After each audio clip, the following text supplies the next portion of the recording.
Ikalimang kabanata. Mayroon na tayong magandang relasyon sa Diyos.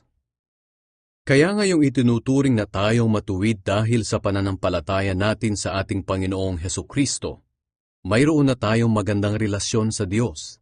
Sa pamamagitan ni Jesus at dahil sa ating pananampalataya, tinatamasa natin ngayon ang biyaya ng Diyos at nagagalak tayo dahil sa ating pag-asa na makakabahagi tayo sa kadakilaan ng Diyos. At nagagalak din tayo kahit na dumaranas tayo ng mga paghihirap, dahil natututo tayong magtiis. Alam natin na ang pagtitiis ay nagpapabuti sa ating pagkatao. At kung mabuti ang ating pagkatao, may pag-asa tayo na makakabahagi tayo sa kadakilaan ng Diyos.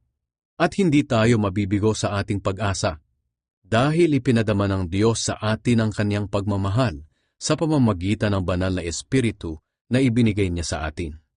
Nang wala tayong kakayahang makaligtas sa kaparusahan, namatay si Kristo para sa ating mga kasalanan sa panahong itinakda ng Diyos. Bihira ang taong mag-aalay ng kanyang buhay para sa isang taong matuwid.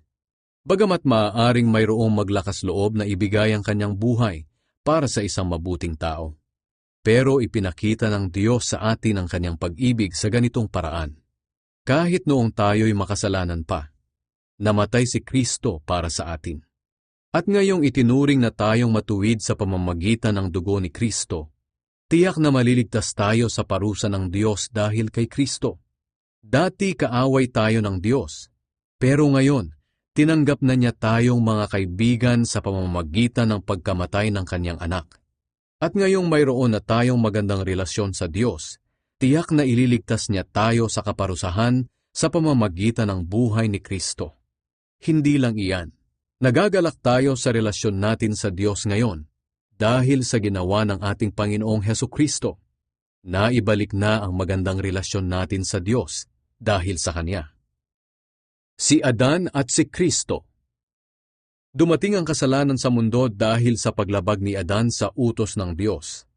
At dahil sa kasalanan, dumating din ang kamatayan.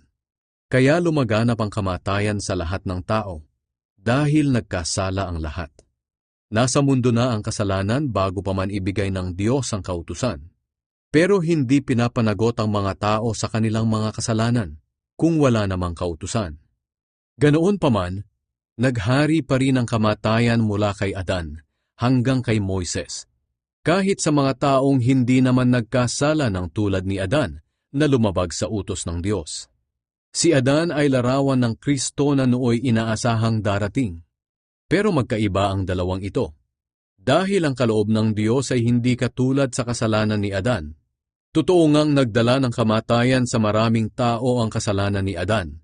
Pero mas nakakahigit ang biyaya at kaloob ng Diyos na dumating sa maraming tao sa pamamagitan ng isang tao na walang iba, kundi si Hesukristo. Ibang-iba ang idinulot ng kaloob ng Diyos sa idinulot ng kasalanan ni Adan.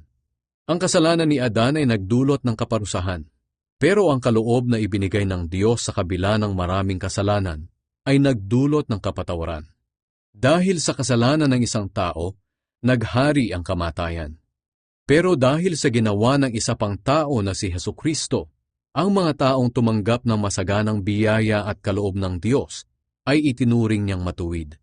At maghahari sila sa buhay na walang hanggan. Kaya dahil sa kasalanan ng isang tao, ang lahat ay nahatulang maparusahan.